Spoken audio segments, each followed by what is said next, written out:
अस्सलाम वालेकुम स्टूडेंट्स, कैसे हैं आप सब। उम्मीद करता हूँ खैरियत से होंगे और जम कर अपनी पढ़ाई कर रहे होंगे। This is doctor Abdul Qadir from the platform of the Tameer online. अच्छा बेटा, जो मेरा आज का टॉपिक है दैट इज आर्टिफिशियल वेंटिलेटर। अब आर्टिफिशियल वेंटिलेटर क्या होता है और इसके क्या क्या कंपोनेंट्स हैं, बेटा ये सारा कुछ बोर्ड पे लिखा हुआ है, हम लोग रीड भी कर लेते हैं और साथ साथ समझ भी लेते हैं। बेटा सबसे पहली लाइन यहाँ पे क्या लिखी हुई है, अ machine that work like lungs. Artificial ventilator जो है बेटा एक ऐसी मशीन है जो कि वर्क करती है, काम करती है किसकी तरह, लंग्स की तरह, यानी फेफड़ों की तरह। अब फेफड़ों का काम क्या है बेटा, फेफड़ों का काम क्या है, सांस लेना, ब्रीथिंग करना, यानी एयर को इन करना, गैसेस को एक्सचेंज करना एंड एयर को आउट करना। तो आर्टिफिशियल वेंटिलेटर एक ऐसी मशीन है जो कि वर्क करती है, काम करती है किसकी तरह, लंग्स की तरह, फेफड़ों की तरह, यानी सांस लेने में मदद देती है। अब भाई आर्टिफिशियल वेंटिलेटर की जरूरत क्यों पड़ती है, ये आगे की लाइन में लिखा हुआ है, when patient natural breathing become difficult. अच्छा बेटा, आर्टिफिशियल वेंटिलेटर की जरूरत कब पड़ती है, जब पेशेंट की जो नेचुरल ब्रीथिंग है, सही है, पेशेंट यानी मरीज जो है उसकी जो नेचुरल ब्रीथिंग है बेटा वो क्या हो जाए, डिफिकल्ट हो जाए, उसमें दुश्वारी आ जाए। अब सर नेचुरल ब्रीथिंग से क्या मुराद है बेटा, जैसे कि मैं इस वक्त लेक्चर देते हुए मैं नॉर्मली सांस ले रहा हूँ और आप लोग मेरा लेक्चर देख रहे हो तो आप लोग नॉर्मली सांस ले रहे हो, और हम लोग जो नॉर्मल घर के काम वगैरह कर रहे होते हैं, बाहर जाते हैं, बाहर के काम वगैरह कर रहे होते हैं, पढ़ रहे होते हैं, तो बेटा उस वक्त हम लोग नॉर्मली ब्रीथ कर रहे होते हैं। अब बेटा जब ये नॉर्मल ब्रीथिंग डिफिकल्ट हो जाए, इसमें किसी किस्म की दुश्वारी आ जाए, तो बेटा उस वक्त हमें कौन सी मशीन की जरूरत पड़ती है, आर्टिफिशियल वेंटिलेटर की जरूरत पड़ती है, जो कि वर्क करती है किसकी तरह, लंग्स की तरह, ताकि हम लोग सांस ले सकें, ब्रीथिंग कर सकें, ताकि हमारी ब्रीथिंग यानी सांस लेने का जो प्रोसेस है वो क्या रहे, मेंटेन रहे, और हम लोग सर्वाइव कर सकें यानी जिंदा रह सकें। अब सर सवाल ये है कि वो कौन कौन सी कंडीशन है जिसमें पेशेंट की जो नेचुरल ब्रीथिंग है वो क्या हो जाती है, डिफिकल्ट। बेटा हो सकता है किसी पेशेंट को, किसी मरीज को, किसी क्या कहते हैं फेफड़ों की बीमारी हो, लंग्स की बीमारी हो, तो बेटा जिसकी वजह से हो सकता है कि उसकी लंग्स की बीमारी, जैसे कि दमा, एस्थमा जिसे हम लोग कहते हैं, दमा का मर्ज, बेटा वो उसका बहुत ज्यादा सीवियर अटैक आ गया, और इतना सीवियर अटैक आ गया है कि बेटा अब कोई भी मेडिसिन वगैरह से, यानी ब्रोंकोडायलेटर्स आते हैं जो कि हमारा आगे का टॉपिक है, उसमें हम बेहतरीन तरीके से समझेंगे। तो ब्रोंकोडायलेटर्स आते हैं जिसे हम लोग इनहेलर कहते हैं, पंप कहते हैं, उससे कंडीशन क्या हो जाती है, नॉर्मल हो जाती है। लेकिन सम टाइम ऐसा होता है कि दमा का इतना सीवियर अटैक आया हुआ होता है जो कि किसी भी मेडिकेशन से हल नहीं होता, और पेशेंट की नेचुरल ब्रीथिंग जो है वो नॉर्मल नहीं होती। तो फिर हमें उस दमा के पेशेंट को किस पर लेके जाना पड़ता है, आर्टिफिशियल वेंटिलेटर पर जाना पड़ता है, यानी ऐसी मशीन पर लेके जाना पड़ता है जो काम करे लंग्स की तरह, और इस पेशेंट की, मरीज की जो नेचुरल ब्रीथिंग है बेटा वो क्या हो, मेंटेन हो, ताकि पेशेंट मरे ना, सरवाइव करे। बात समझ आ गई। सर इसके अलावा कौन कौन सी कंडीशन है बेटा, हो सकता है कि पेशेंट कहीं जा रहे हैं, मतलब पेशेंट से मुराद बंदा कहीं जा रहा है और उसका क्या हो गया, एक्सीडेंट हो गया। अब एक्सीडेंट हो गया तो एक्सीडेंट के बाद उसकी जो नेचुरल ब्रीथिंग है बेटा वो क्या हो गई, डिफिकल्ट हो गई, वो नॉर्मल सांस नहीं ले पा रहा, तो बेटा फौरन उस मरीज को कहाँ पे शिफ्ट करते हैं, वेंटिलेटर पर शिफ्ट करते हैं, ताकि वो सांस ले सके, उसका सांस लेने का जो प्रोसेस है बेटा वो क्या रहे, मेंटेन रहे। अच्छा, दूसरी ये बात हो गई। अच्छा तीसरी बात क्या है बेटा, हो सकता है कि पेशेंट जो है उसकी क्या चल रही है, सर्जरी चल रही है, तो बेटा ड्यूरिंग द सर्जरी बेटा पेशेंट को हम लोग क्या कर देते हैं, सुन कर देते हैं, मतलब स्लीपिंग मोड पे चले जाता है, पेशेंट पूरा सुन हो जाता है। तो उस वक्त पेशेंट की जो नेचुरल ब्रीथिंग है बेटा उसमें क्या आ सकती है, डिफिकल्टी आ सकती है, तो उस दौरान में पेशेंट को किस किस पर रखा जा सकता है, वेंट पे।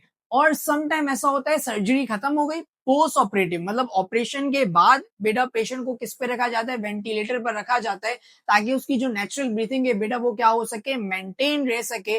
और बेटा जब उसकी नेचुरल ब्रीथिंग मेंटेन रहती है और जब वो खुद से सांस लेने लग जाता है तो बेटा उसको वेंट से क्या कर देते हैं, हटा देते हैं। तो हमें ये समझ आ गया कि आर्टिफिशियल वेंटिलेटर क्या है, ये एक मशीन है जो कि वर्क कर रही है, काम कर रही है किसकी तरह, लंग्स की तरह।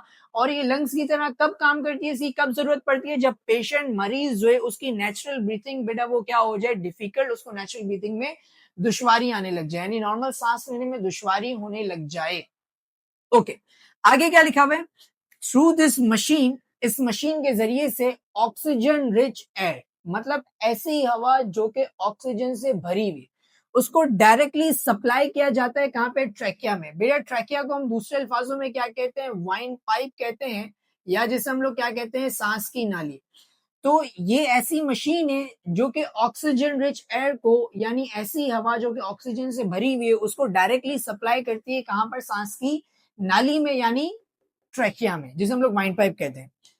थ्रू अ ट्यूब, एक ट्यूब के जरिए से जो कि इंसर्टेड होती है, कहां से इंसर्टेड होती है, माउथ से विंड पाइप तक। अब बेटा यहाँ पर एक डायग्राम यहाँ पे देखो, बेटा ये क्या है, ट्रैकिया। बेटा ये क्या है, ये है हमारे पास ट्रैकिया। और बेटा जब आपको पता है ट्रैकिया नीचे की तरफ आता है तो दो पाइपलाइन में डिवाइड होता है बेटा, इसे हम लोग क्या कहते हैं, ब्रोंकाई। इसे हम लोग क्या कहते हैं, ब्रोंकाई। और हर ब्रोंकाई अपने इंडिविजुअल लंग में क्या हो जाता है, एंटर। ये कौन सा लंग है, राइट लंग। और बेटा ये कौन सा लंग है, लेफ्ट लंग। अच्छा बेटा एक बात आप लोग याद रखिएगा, जो राइट लंग होता है उसमें 3 लोब्स होते हैं, इसलिए राइट लंग मैंने ऐसा बनाया। और बेटा जो लेफ्ट लंग होता है उसकी डायग्राम ही ऐसी होती है, क्योंकि लेफ्ट लंग में कितने लोब होते हैं, 2। और लेफ्ट लंग में 2 लोब क्यों होते हैं, क्योंकि बेटा यहाँ पर क्या मौजूद होता है, हार्ट मौजूद होता है। बेटा यहाँ पर क्या मौजूद होता है, हार्ट। ओके। अच्छा अब यहाँ पे ये क्या कह रहे हैं, थ्रू दिस मशीन, इस मशीन के जरिए से जो ऑक्सीजन रिच एयर होती है, ऐसी हवा जो कि ऑक्सीजन से भरी हुई है, उसको डायरेक्टली सप्लाई किया जाता है ट्रेकिया में एक ट्यूब के जरिए से, सही ना, जो कि माउथ से कहां पे अटैच है, विंड पाइप में। अब बेटा ये डायग्राम देखो, बेटा ये क्या है, ट्रेकिया, सही ना। ट्रेकिया से एक ट्यूब अटैच है बेटा, इस ट्यूब का नाम क्या है, एंडोट्रेकियल ट्यूब। एंडोट्रेकियल ट्यूब, सही है। बेटा ये देखो ये क्या है, ट्रैकिया। ट्रैकिया से एक ट्यूब अटैच है, इस ट्यूब का नाम क्या है, एंडोट्रैकियल ट्यूब। अब बेटा इस एंडोट्रैकियल ट्यूब से कौन अटैच होता है, बेटा इस एंडोट्रैकियल ट्यूब से वेंटिलेटर का पाइप अटैच होता है। ये क्या है, आर्टिफिशियल वेंटिलेटर। बेटा जाहिर सी बात है मशीन तो मैं बना नहीं सकता, तो बेटा ये क्या है, आर्टिफिशियल वेंटिलेटर है। बेटा एक मशीन है। बेटा इस मशीन, ये मशीन जो है बेटा वो कनेक्टेड है किससे, एंडोट्रैकियल ट्यूब से। और एंडोट्रैकियल ट्यूब किस में एंटर हो रही है, ट्रैकिया में। तो जो ये आर्टिफिशियल वेंटिलेटर है, ये ऑक्सीजन रिच एयर को डायरेक्टली सप्लाई करता है, कहां पर, ट्रैकिया में सप्लाई करता है। किसके जरिए से, एक ट्यूब के जरिए से जो कि माउथ से अटैच होती है और कहां पर आ रही होती है, ट्रैकिया के अंदर। मतलब ये वाली जो ट्यूब है ना बेटा, ये वाली ट्यूब, ये वाली ट्यूब, मतलब ये माउथ है, माउथ से ये ट्यूब जाती है और ये ट्यूब कहाँ चले जाती है, ट्रेकिया में। तो ट्यूब का कुछ पार्ट कहाँ रहता है, बाहर, और बाकी का कहाँ जाता है, ट्रेकिया के अंदर, सही ना। तो ये एक ट्यूब है, एंडोट्रेकियल ट्यूब, ये यहाँ से इंसर्ट होगी माउथ से, माउथ से कहाँ पे जाएगी, ट्रेकिया, कुछ पार्ट बाहर, बाकी का पार्ट कहाँ पे, ट्रेकिया में। तो बेटा ये माउथ से इंटर हुई है, सही ना। और फिर ये जो वेंटिलेटर मशीन है, वेंटिलेटर का जो पाइप है बेटा, वो इस एंडोट्रेकियल ट्यूब से आकर क्या हो जाता है, अटैच हो जाता है। इस तरीके से एंडोट्रेकियल ट्यूब से आकर क्या हो जाएगा बेटा, ये अटैच हो जाएगा। और ये वेंटिलेटर ऑक्सीजन रिच एयर को डायरेक्टली सप्लाई करेगा कहां पर, ट्रैकिया में, किस ट्यूब के जरिए से, एंडोट्रेकियल ट्यूब के जरिए से। और एंडोट्रेकियल ट्यूब कौन सी ट्यूब है, जो कि माउथ से अटैच होके, माउथ से होते हुए कहां पे जाती है, ट्रैकिया में। यहां तक बात समझ आ गई, वेरी गुड। तो बेटा यहाँ पे ये यही पॉइंट लिखा हुआ है। अच्छा बेटा ये मैकेनिकल वेंटिलेटर और एंडोट्रेकियल ट्यूब जो मैंने यहाँ पर समझाया बेटा, वही बात यहाँ पे लिखी हुई है। तो सबसे पहले हम लोग पढ़ लेते हैं एंडोट्रेकियल ट्यूब क्या होती है। बेटा एंडोट्रेकियल ट्यूब में क्या लिखा हुआ है, goes through patient mouth and into the wind pipe. बेटा विंड पाइप को दूसरे अल्फाजों में हम लोग क्या कहते हैं, विंड पाइप को दूसरे अल्फाजों में क्या कहते हैं, ट्रेकिया। तो जो एंडोट्रेकियल ट्यूब है बेटा, वो कहां से, goes through patient mouth, patient के माउथ से होते हुए कहां पे जाती है, विंड पाइप, पेशेंट के माउथ से होते हुए कहां पे जाती है, विंड पाइप, यानी कहां पे जाती है, ट्रेकिया। ये वाला पॉइंट क्लियर हो गया। अच्छा जी, अब इस एंडोट्रेकियल ट्यूब से क्या अटैच होता है, वेंटिलेटर, यानी मैकेनिकल वेंटिलेटर अटैच होता है, सही है ना। और mechanical ventilator oxygen rich air को डायरेक्टली सप्लाई करता है कहां पर, ट्रेकिया में। किसके जरिए से, through tube, that is through tube, एक ट्यूब के जरिए से, जो कि माउथ से कहां पर आती है, विंड पाइप तक आती है। होपफुली आपको ये बात समझ आ रही होगी। अच्छा बेटा यहाँ पर क्या लिखा हुआ है, नेजोगैस्ट्रिक ट्यूब। अब सर ये नेजोगैस्ट्रिक ट्यूब से क्या मुराद है। अच्छा बेटा देखो, एक पेशेंट है जिसको अभी मैंने कहां पे शिफ्ट किया, आईसीयू में शिफ्ट किया, क्योंकि वो नॉर्मल सांस नहीं ले पा रहा था। उसको मैंने आईसीयू में शिफ्ट किया और उसको मैंने वेंटिलेटर पर रख दिया। अब जब मैंने उसको वेंटिलेटर पर रख दिया तो बेटा एंडोट्रेकियल ट्यूब तो उसके मुंह से गई हुई है, सही ना, माउथ से कहां पे गई हुई है, ट्रेकिया में। और वेंटिलेटर किससे अटैच है, उस एंडोट्रेकियल ट्यूब से क्या हुआ है, अटैच हो रहा है, ताकि इसकी नॉर्मल ब्रीथिंग क्या रहे, मेंटेन रहे, ताकि ये जिंदा रहे। अब भाई इसको खाना वगैरह भी तो खाना है ना भाई, पूरा दिन या कुछ दिनों तक ये भूखा तो नहीं रह सकता।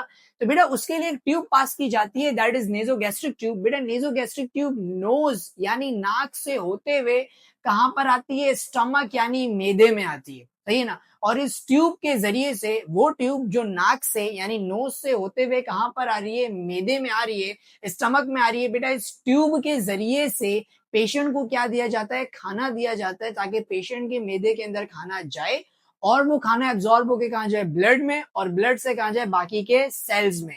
क्योंकि हर सेल को जिंदा रहने के लिए फूड भी चाहिए और ऑक्सीजन भी चाहिए। बात समझ आ गई? Very good. तो नेजोगैस्ट्रिक ट्यूब क्या है? Nasogastric tube through patient nose into the stomach. Nasogastric tube एक ऐसी ट्यूब है जो कि पेशेंट की नोज से, नाक से कहां पे जाती है, स्टमक में, और इसके थ्रू पेशेंट को क्या करवाई जाती है बेटा, फीडिंग, यानी उसको क्या करवाया जाता है, खाना खिलाया जाता है। यहां तक बात समझ आ गई? अच्छा, अब लास्ट है ह्यूमिडिफायर। ह्यूमिडिफायर से क्या मुराद है? मेरा आप लोग को जब मैंने रेस्पिरेटरी सिस्टम का टॉपिक पढ़ाया था तो मैंने आपको कहा था, जब हम लोग नॉर्मल ब्रीथिंग करते हैं, नॉर्मल सांस लेते हैं, नॉर्मल जब हम लोग सांस लेते हैं तो ये एक्सटर्नल नॉस्ट्रल्स होते हुए नेजल कैविटी में जाती है और इसके बाद पूरा पाथ फॉलो करते हुए ट्रैकिया, ट्रैकिया के बाद ब्रोंका, और इसके बाद कहाँ एंटर हो जाती है, लंग्स में एंटर हो जाती है। सही। तो बेटा जो हमारा पूरा रेस्पिरेटरी ट्रैक्ट होता है उसके अंदर कौन से ग्लैंड्स होते हैं, म्यूकस ग्लैंड्स होते हैं, जो कि क्या सिक्रीट कर रहे होते हैं, क्या रिलीज कर रहे होते हैं, म्यूकस रिलीज कर रहे होते हैं। अब सही, म्यूकस क्या है बेटा? म्यूकस चिकना सा सब्सटेंस है, यानी गीला सा सब्सटेंस है, जो कि हवा को क्या कर देता है, गीला कर देता है, मॉइस्ट कर देता है, हवा को वेट कर देता है, या हवा को क्या कर देता है, ह्यूमिडिफाई।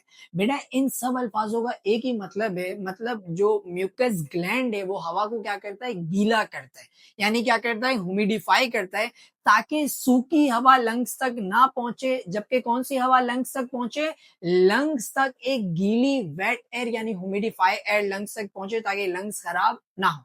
और दूसरी बात मैंने आपको बताई थी कि हमारी जो नोज है, नेजल कैविटी, इसके अंदर क्या पाई जाती है, ब्लड कैपिलरीज, जो कि हवा को क्या करती है, वार्म करती है, ताकि ठंडी हवा लंग्स तक ना पहुंचे, वार्म गर्म एयर लंग्स तक पहुंचे, ताकि हमारे लंग्स खराब ना हो, हमारे लंग्स पे किसी भी किस्म का इफेक्ट ना पड़े। तो बेटा ये जो वेंटिलेटर है, बेटा ये वेंटिलेटर किससे भी कनेक्टेड होता है, ह्यूमिडिफायर से भी कनेक्टेड होता है। अब ये ह्यूमिडिफायर क्या है? ह्यूमिडिफायर जो है बेटा, air flowing to the patient, वो एयर, वो हवा जो कि फ्लो कर रही होती है पेशेंट तक, मरीज तक। तो बेटा वो किससे होती हुई जाती है, थ्रू अ ह्यूमिडिफायर। वो किससे होती हुई जाती है, ह्यूमिडिफायर से होती हुई जाती है, ताकि वो हवा क्या हो जाए, वार्म हो जाए, और क्या हो जाए, मॉइस्ट हो जाए, यानी क्या हो जाए, गीली हो जाए, which warms and moist the air. तो बेटा ये ह्यूमिडिफायर जो है बेटा, एयर को क्या करता है, वार्म भी करता है और मॉइस्ट यानी गीला भी करता है, ताकि लंग्स तक एक गर्म और एक गीली हवा पहुंचे, ताकि लंग्स खराब ना हो, लंग्स में किसी किस्म की खराबी ना आए। अब बेटा ये डायग्राम देखो, ये क्या, एंडोट्रेकियल ट्यूब जो कि माउथ से गई है और कहां पे है, ट्रेकिया के अंदर। कुछ एंडोट्रेकियल ट्यूब का पार्ट कहां होता है, बाहर होता है। बात समझ आ गई? और वेंटिलेटर किससे अटैच है, इस ट्यूब के साथ अटैच है। सही। अब ह्यूमिडिफायर भी बेटा यहाँ पे कहीं पे अटैच होता है। बेटा ह्यूमिडिफायर भी क्या होता है, यहाँ पे क्या होता है, अटैच होता है। सही है ना। ह्यूमिडिफायर भी क्या होगा, यहाँ पे अटैच होगा। जो ऑक्सीजन रिच एयर जो है वो वेंटिलेटर से होते हुए कहां जा रही है, एंडोट्रेकियल ट्यूब, और एंडोट्रेकियल ट्यूब से होते हुए कहां जा रही है, ट्रेकिया। तो ह्यूमिडिफायर जो है बेटा, वो उस एयर को क्या कर देता है बेटा, उस एयर को कर देगा वार्म, और साथ में क्या कर देगा, मॉइस्ट। बेटा मैं उम्मीद करता हूं आपको ये टॉपिक बहुत अच्छे से समझ आया होगा। बेटा अगर आपको ये टॉपिक बहुत अच्छा लगा और बहुत अच्छे से समझ आया तो बेटा अपने फ्रेंड्स के साथ शेयर कीजिएगा, ताकि आपके साथ साथ बेटा आपके फ्रेंड्स के कॉन्सेप्ट्स भी क्लियर हो सके। बेटा नेक्स्ट वीडियो तक के लिए अल्लाह हाफिज, अपना बहुत सारा ख्याल रखिएगा।